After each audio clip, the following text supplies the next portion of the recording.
Hi అందరికీ. ఈరోజు అయితే ఆఫ్టర్నూన్ లంచ్లోకి అయితే పిల్లల కోసము పాలక్ మష్రూమ్ కాంబినేషన్ చేశాను. పాలకూర తిననప్పుడు ఇలా మష్రూమ్ కాంబినేషన్తో కూడా బాగుంటుందండి. ఒక్కసారి ట్రై చేయండి. కొంచెం పాలకూర ఒక కట్ట తీసుకొని నీట్గా వాష్ చేసి హాట్ వాటర్లో జస్ట్ 2-3 మినిట్స్ ఉంచిన తర్వాతకి ప్యాన్లో కొంచెం ఆవాలు జీలకర్ర కొన్ని వేసుకున్నాను. మసాలాలు తక్కువ వేసుకున్నాను, ఒక్కొక్కటి అలా వేసేసుకొని 2 ఆనియన్స్ గోల్డ్ కలర్ అయినాక మనం ముందుగా తీసిన పాలక్ ఉంది కదా, అది మిక్సీ పట్టేసుకున్నాను. అక్కడ చిన్న క్లిప్ మిస్ అయిపోయింది.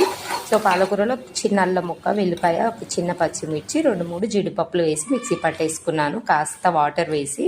తర్వాతకి మనకి ఆనియన్ మంచి గోల్డ్ కలర్ వచ్చినాక పాలక్ కూడా వేసి అందులో ఉన్న వాటర్ అంతా పోయి ఆయిల్ బయటకు వచ్చేంత వరకు ఉంచి ఒక 2 టొమాటో కూడా వేసేసుకోండి. టొమాటో కూడా మంచిగా మగ్గినాక కాస్త కారము, కొంచెం ధనియాల పొడి, కొద్దిగా గరం మసాలా. ఆల్రెడీ అల్లం వెల్లిపాయలు అవి వేసాం కాబట్టి ఇంకేం వేసుకోలేదు. కొంచెం తిక్కగానే చేశాను, కావాలంటే మీరు వాటర్ కూడా యాడ్ చేసుకోవచ్చు.